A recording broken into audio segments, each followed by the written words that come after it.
नमस्कार दोस्तों, स्वागत है सभी का हमारे चैनल एसएस क्लासेस पर, जहां पर मैं शालिनी मिश्रा आपके लिए लेकर आई हूं आज महत्वपूर्ण तथ्य जो कि काव्य शास्त्र से संबंधित होंगे। ठीक है, तो आज इन काव्य शास्त्र के महत्वपूर्ण तथ्यों को हम एक ही वीडियो में कवर करने की कोशिश करेंगे, जिससे कि इस सारे तथ्य आपको एक ही वीडियो में मिल जाएं। तो हमारी कोशिश यही रहेगी कि हर एक तथ्य आप तक पहुंचे, तो वीडियो को पूरा अंत तक जरूर देखिएगा, ये आपसे रिक्वेस्ट है मेरी।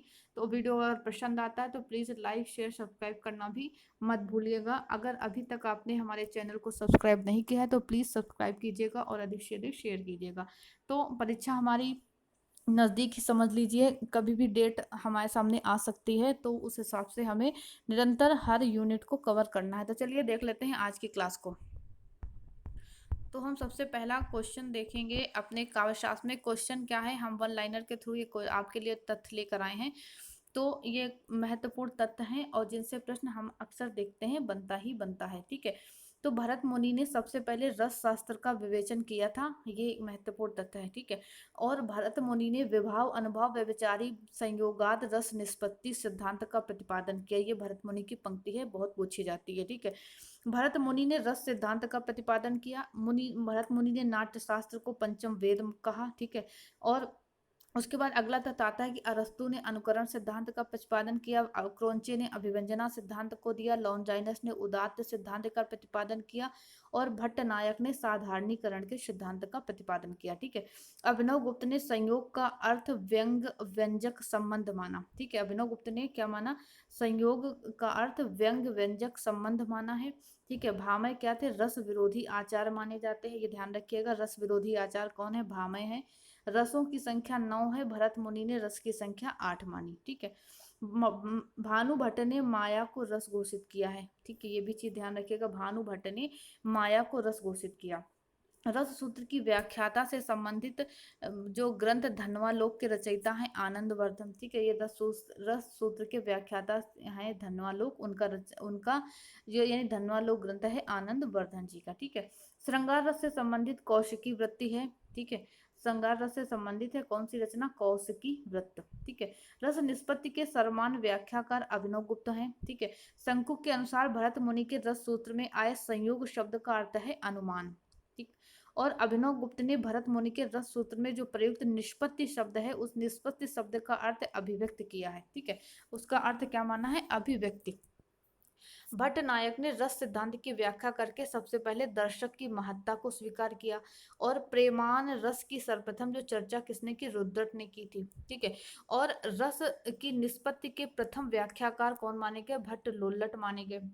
और भरत सूत्र के अंतिम व्याख्याता कौन थे, भट्ट लोल्लट। ठीक है, रस सूत्र के प्रथम व्याख्याता भट्ट लोल्लट और भरत सूत्र के अंतिम व्याख्याता भट्ट लोल्लट है। भट्ट लोल्लट का जो मत है वो उत्पत्तिवाद है, जिसके जो अन्य नाम है वो जो उपचयवाद और आरोपवाद के नाम से भी जाना जाता है। जनश्रुति के आधार पर जो नंदिकेश्वर को रस का प्रवर्तक भी माना जाता है, एक ऐसा लोगों के मत प्रचलित है कि नंदिकेश्वर को रस का प्रवर्तक माना जाता है। ठीक है, और भट्ट लोल्लट के अनुसार संयोग का अर्थ उत्पाद उत्पादक और निष्पत्ति का अर्थ उत्पत्ति है। भट्ट लोल्लट के अनुसार जो संयोग का अर्थ है उत्पाद या उत्पादक और निष्पत्ति का अर्थ है उत्पत्ति। ये ध्यान रखिएगा, ये अर्थ बहुत महत्वपूर्ण भूमिका निभाते हैं। और भट्ट नायक ने रस की निष्पत्ति की व्याख्या सांख्य दर्शन के आधार पर की। अभिनव गुप्त ने रस निष्पत्ति की व्याख्या वेदांत के आधार पर की। ठीक है, भट्ट नायक ने सांख्य दर्शन के आधार पर और अभिनव गुप्त ने वेदांत के आधार पर की। और रस निष्पत्ति में ब्रह्म सहोदर की व्याख्या भट्ट नायक ने की थी। रस निष्पत्ति में प्रेक्षक की अनुभूति की उपेक्षा करने वाले कौन थे, भट्ट लोल्लट थे। प्रेक्षक की अनुभूति की उपेक्षा करने वाले भट्ट लोल्लट थे। और भट्ट लोल्लट रस निष्पत्ति के अंतर्गत रस को मूल पात्र में किया। ठीक है, भट्ट लोल्लट ने क्या किया कि रस निष्पत्ति के अंतर्गत रस को मूल पात्र में किया। ठीक है, अगले तथ्य की तरफ बढ़ते हैं कि संकुक के अनुसार जो संयोग का अर्थ अनुमान और निष्पत्ति का अर्थ अनुमति है। ठीक है, ये चीजें ध्यान रखनी है, महत्वपूर्ण है। संयोग का अर्थ अनुमान और निष्पत्ति का अर्थ अनुमति है। भट्ट नायक के अनुसार रस निष्पत्ति का जो अर्थ भुक्ति तथा संयोग का अर्थ भोज्य या भोजक है। ठीक है, भट्ट नायक के अनुसार रस निष्पत्ति का अर्थ भुक्ति और संयोग का अर्थ भोज्य या भोजक है। और भट्ट नायक ने रस का स्थान सहृदय यानी सामाजिक का हृदय बताया है। और अभिनवगुप्त का रस सिद्धांत शैव मत पर आधारित है। अभिनवगुप्त के अनुसार जो निष्पत्ति का अर्थ होता है वो अभिव्यक्ति, और जो संयोग का अर्थ होता है व्यंग व्यंजक माना गया है। आचार्य शुक्ल की बात कर लेते हैं। तो आचार्य शुक्ल ने आत्मा की मुक्तावस्था को रस की दशा कहा है। पंडित जगन्नाथ नित्य मत कहलाता है। पंडित जगन्नाथ का जो मत है रस के संदर्भ में वो क्या कहलाता है? नित्य मत कहलाता है, नत्य मत कहलाता है। साधारणीकरण शब्द का जो सबसे पहला प्रयोग किसने किया था? भट्ट नायक ने किया था। ठीक है। आचार्य शुक्ल ने आलम्बनत धर्म के साधारणीकरण की चर्चा की। साधारणीकरण का जो संबंध है वो भावगत व्यापार से है, और ध्वनि भेद के अंतर्गत रस ध्वनि को सर्वश्रेष्ठ माना गया। ठीक है। ध्वनि भेद के अंतर्गत अगर बात की जाए तो रस ध्वनि सर्वश्रेष्ठ मानी गई। ध्वनि सिद्धांत के जो प्रबल विरोधी थे वो कौन थे? महिम भट्ट थे। ध्वनि सिद्धांत के जो प्रबल विरोधी थे वो महिम भट्ट थे, और ध्वनि सिद्धांत के जो प्रवर्तक थे वो आनंदवर्धन है। ठीक है। ध्वनि प्रस्थापना परमाचार्य की पदवी मम्मट को दी जाती है, यानी ध्वनि प्रस्थापना के परम आचार्य की जो पदवी है किसको दी जाती है? आचार्य मम्मट को दी जाती है। और आचार्य शंकुक ने अनुमतिवाद की स्थापना की थी। और आचार्य जो शंकुक का सिद्धांत है वो चित्र तुरंग न्याय पर आधारित था। किस पर आधारित था? चित्र तुरंग न्याय पर आधारित आचार्य शंकु का सिद्धांत था। भट्ट लोलट ने रस का भोक्ता वास्तविक रामादि एवं नट को माना। ठीक है। और शंकुक ने रस निष्पत्ति की व्याख्या न्याय सिद्धांत के आधार पर की। ये आप भी ध्यान रखना है आपको। ठीक है। भारतीय वृत्ति का संबंध अद्भुत रस से है। ठीक है। भारतीय वृत्ति का संबंध अद्भुत रस से है। वामन ने रीत को काव्य की आत्मा के रूप में स्वीकार किया। आनंदवर्धन ने रीत को संघटना नाम दिया। ठीक है। और उसके बाद आचार्य कुंतक की बात करें तो रीत के लिए मार्ग शब्द का प्रयोग आचार्य कुंतक ने किया। ठीक है। सारे तथ्यों को हम यहाँ पर लेने की कोशिश करेंगे। आचार्य मम्मट ने रीत को वृत्ति कहा, और अग्नि पुराण में 4 रीतियां मानी गई। आचार्य मम्मट ने रीत को क्या कहा? वृत्ति कहा। रीत को संघटना अर्थात सम्यक घटना नाम किसने दिया? आनंद वर्धन ने दिया। संघटना नाम आनंद वर्धन ने दिया, जिसका अर्थ होता है सम्यक घटना। ठीक है। अगला है हिंदी में रीत सिद्धांत के जो प्रस्तोता थे वो आचार्य केशव थे। ठीक है। रीत सिद्धांत के जो प्रस्तोता थे वो हिंदी में आचार्य केशव हैं। और काव्य शास्त्रियों के अनुसार उपनागरिका, परुषा, कोमला आदि जो रीतियां हैं, प्रमुख जो रीतियां हैं वो कौन की हैं? उपनागरिका, परुषा और कोमला, ये रीतियां हैं। ठीक है। और भरत मुनि के स्थायी भावों में निर्वेद सम्मिलित नहीं है। ठीक है। भरत मुनि ने निर्वेद को स्थायी भाव नहीं माना है। संचारी भावों की संख्या 33 मानी गई है। और भवभूत ने करुण रस को रसराज की संज्ञा दी। ये वैसे रसराज किसको माना जाता है? श्रृंगार को माना जाता है, लेकिन भवभूत ने किसको माना? करुण रस। रसराज किसको कहा? इसने करुण रस को कहा। और शांतश्च नव नाट्य रसा स्मता कहकर उद्भट ने नवे शांत रस की स्थापना की। ठीक है। नवा जो शांत रस है उसकी स्थापना किसने की? उद्भट ने शांतश्च नवे नाट्य रस रसा स्मता कहकर के नवे रस की स्थापना की। ठीक है। ठीक है। और पिंगलाचार्य को छंद शास्त्र का आदि आचार्य माना जाता है। ठीक है। अगले तथ्य की तरफ बढ़ते हैं। तो जो उसके बाद आता है कि छंद प्रकार के रचयिता, छंद प्रभाकर के रचयिता कौन माने जाते हैं? जगन्नाथ प्रसाद भानु माने जाते हैं, छंद प्रभाकर के रचयिता। उसके बाद है गण। गण की बात आती है तो गणों की संख्या कितनी होती? 8 गण माने जाते हैं। चौपाई और इंद्रवज्जा क्या है? समछंद कहे जाते हैं। चौपाई और इंद्रवज्जा समछंद हैं। गति को छंद का जीवन कहा जाता है। और लौकिक संस्कृत छंदों का जन्मदाता किसको माना गया? आचार्य वाल्मीकि को माना जाता है। ठीक है। महर्षि वाल्मीकि को। तात्पर्य को चौथी शब्द शक्ति माना गया है। चौथी शब्द शक्ति किसको माना गया है? अभिधा, व्यंजना और लक्षणा के बाद तात्पर्य को चौथी शब्द शक्ति माना गया।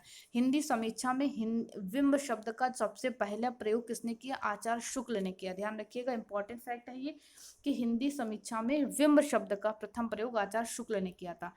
महिम भट्ट अनुमानवादी आचार्य माने जाते हैं। ठीक है। अनुमानवादी आचार्य थे महिम भट्ट। कुंतक वक्रोत्वादी आचार्य हैं। डेरिड समीक्षा पद्धति के जन्मदाता हैं। ठीक है। डेरिड कौन है? समीक्षा पद्धति के जन्मदाता डेरिड हैं। और निर्वैयक्तिकता के सिद्धांत किसने दिया? इलियट ने दिया निर्वैयक्तिकता का सिद्धांत। ठीक है। कॉलेज ने कल्पना को काव्य की आत्मा माना, तो कल्पना का सिद्धांत कॉलेज ने दिया, तो कल्पना को काव्य की आत्मा माना। ठीक है। मिथक शब्द के लिए डॉक्टर नगेंद्र ने पुनराख्यान तथा राम स्वार्थ सिंह ने पुरावृत्त शब्द का प्रयोग किया। तो मिथक शब्द के लिए डॉक्टर नगेंद्र ने क्या नाम दिया? पुनराख्यान। ठीक है। बिंबवाद के सबसे बड़े जो समर्थक थे वो अमेरिका के इजरा पाउंड शैली ने कल्पना को नैतिक शक्ति माना। ठीक है। बिंबवाद के सबसे बड़े समर्थक अमेरिका के इजरा पाउंड जो थे शैली ने क्या माना? कल्पना को क्या माना? नैतिक शक्ति माना। ठीक है। आचार्य भरत ने 10 काव्य दोष माने हैं, ठीक है। और मम्मट ने शब्द दोष, अर्थ दोष, रस दोष नामक 3 दोष माने, ठीक है। मम्मट कितने दोष मानते हैं? 3, शब्द दोष, अर्थ दोष और रस दोष। विश्वनाथ के अनुसार रस अपकर्षक दोष 5 होते हैं। रस के अपकर्षक दोष कितने? 5 होते हैं। साहित्य में अस्तित्ववादी सिद्धांत के जो व्यवस्थापक हैं वो शास्त्र माने जाते हैं, अस्तित्ववादी, ठीक है। इंपॉर्टेंट प्रश्न ये भी पूछा जाता है। समीक्षा जगत का मूलभूत यानी आधारभूत मूल सिद्धांत जो है, मूल्य सिद्धांत किसने दिया? आइए, रिचर्ड्स का मूल्य सिद्धांत है, ठीक है। काव्य शास्त्रीय ग्रंथों के आधार पर काव्य शास्त्र का प्रथम आचार्य किसको माना गया? भरत मुनि को माना गया। अभिनव भारती में नाट्य शास्त्र की टीका है। अभिनव भारती क्या है? नाट्य शास्त्र की एक टीका है, ठीक है। दंडी क्या थे? अलंकार संप्रदाय के आचार्य थे। वामन रीति संप्रदाय के समर्थक थे। अलंकार सूत्रवृत्ति के हिंदी अनुवाद की भूमिका किसने लिखी थी? डॉक्टर नगेंद्र ने लिखी थी, ठीक है। हिंदी अनुवाद की जो भूमिका लिखी वो अलंकार सूत्रवृत्ति की डॉक्टर नगेंद्र ने लिखी। काव्य अलंकार ग्रंथ में नायक नायिका के भेद का विस्तृत निरूपण किया गया और धनवा लोक के जो प्रधान आलोचक अभिनव गुप्त माने जाते हैं, ठीक है। काव्य अलंकार में क्या किया था? नायक नायिका के भेद का विस्तृत निरूपण किया गया था। और धनवा लोक की जो टीका का नाम क्या है? वो लोचन है। और धनवालोक की टीका लोचन के रचनाकार कौन है? अभिनव गुप्त माने जाते हैं। और वक्रोति को काव्य का जीवन माना गया, ठीक है। और जगन्नाथ को शाहजहां ने पंडित राज की उपाधि से विभूषित किया था। ये ध्यान रखिएगा, जगन्नाथ को शाहजहां ने पंडित राज की उपाधि से विभूषित किया था। और कुवलयानंद के अलंकार से संबंधित एक ग्रंथ है, ठीक है।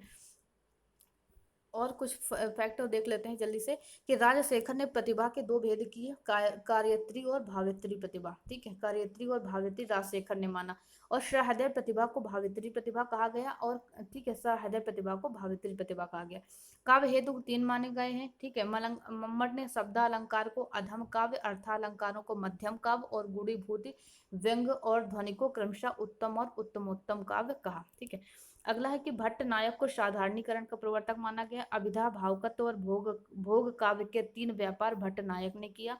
और भट्ट नायक को भोजकत व्यापार अभिनव गुप्त के मत में रसाभिव्यक्ति नाम से अभिहित हुआ, ठीक है। काव्य शास्त्र में आत्मा शब्द का प्रयोग वामन ने किया था।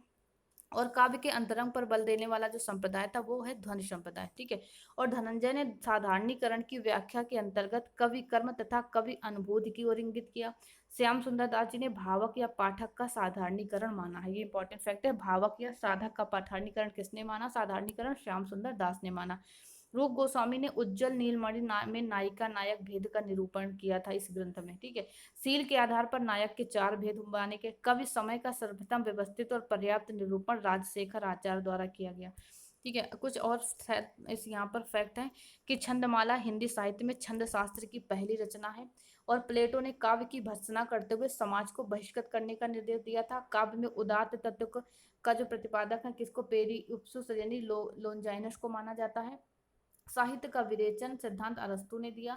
अरस्तु के नाटक के 6 तत्व अरस्तु ने माने थे, ठीक है। कल्पना के लिए फैंसी शब्द का प्रथम प्रयोग ड्राइडन ने किया। और वर्ड्सवर्थ ने काव्य आलोचन सिद्धांत अंग्रेजी स्वच्छंदतावाद का घोषणापत्र समझा जाता है, ठीक है। वर्ड्सवर्थ का जो काव्य आलोचना सिद्धांत है उसे अंग्रेजी स्वच्छंदतावाद का घोषणा पत्र माना जाता है।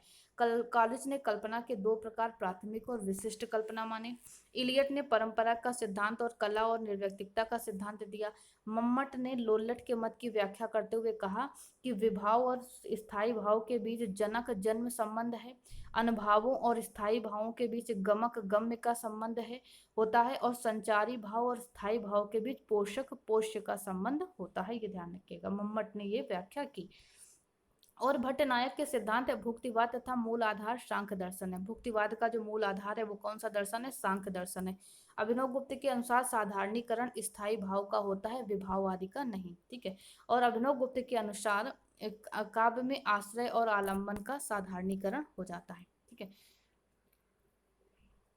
तो अगला है कुछ फैक्ट है यहाँ पर और कुछ रचनाएं हैं उनको हम देख लेते हैं जल्दी से कि भट्ट नायक के अनुसार साधारणीकरण विभाव का होता है, विभाव आदि का होता है। आचार्य विश्वनाथ ने साधारणीकरण स्थायी भाव और विभाव का माना, ठीक है, विभाव आदि का।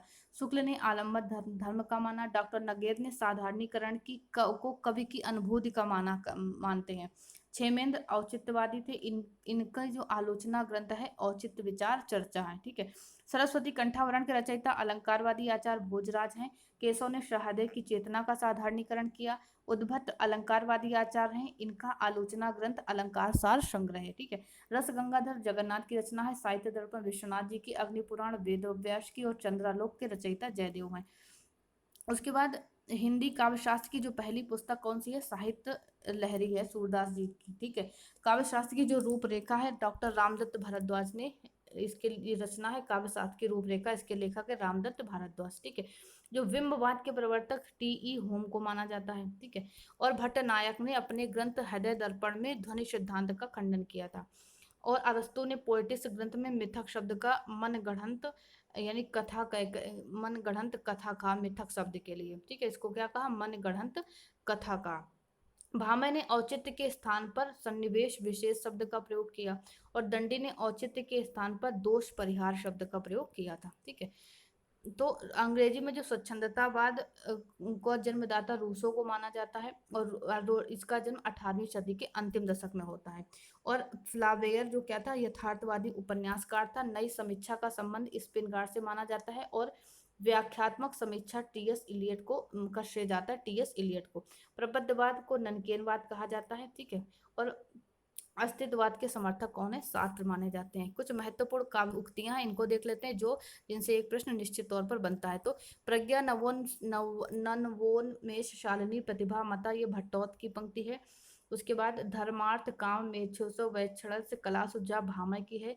सा निवृत्ते कांता स्मृत पद से भुजे मम्मट की है, ठीक है। विशिष्ट पद रचना अवृत वामन। तो ये महत्वपूर्ण उक्तियां हैं जो हमने यहाँ पर लिखी। वाक्यम रसात्मक विश्वनाथ की। रमणीयात प्रतिपादक शब्दा काव्य जगन्नाथ की, ठीक है।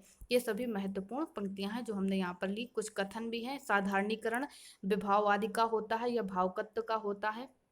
और रस व्यंजना का व्यापार है। अलंकार काव्य की आत्मा है, ये केशव ने कहा। रस व्यंजना का व्यापार है, अभिनव गुप्त ने कहा। और सच्चा यथार्थवादी बाह्य जगत के चित्रण के साथ मानव मन की वृत्तियों का भी चित्रण करता है, ये राल्फ फाक्स ने कहा, ठीक है। और मुंशी प्रेमचंद ने कहा यथार्थवादी अपनी रचनाओं में चरित्रों को पाठक के सामने उसके यथार्थ नग्न रूप में रख देता है, ये मुंशी प्रेमचंद का कथन है, ठीक है। तो ये थे महत्वपूर्ण तथ्य जो हमने लिए यहाँ पर काव्यशास्त्र से। उम्मीद करते हैं काफी फैक्ट यहाँ पर कवर हो गए होंगे आपको। परीक्षा की दृष्टि से एक ही वीडियो में हमने महत्वपूर्ण तथ्यों को लेने की कोशिश की। वीडियो कैसा लगा जरूर बताइएगा। अधिक से अधिक शेयर कीजिएगा। सब्सक्राइब नहीं किया हमारे चैनल को तो प्लीज़ सब्सक्राइब भी कीजिएगा। और मुझे अनअकैडमी पर भी फॉलो कीजिएगा। मिलते हैं कल फिर एक महत्वपूर्ण टॉपिक के साथ। Thank you.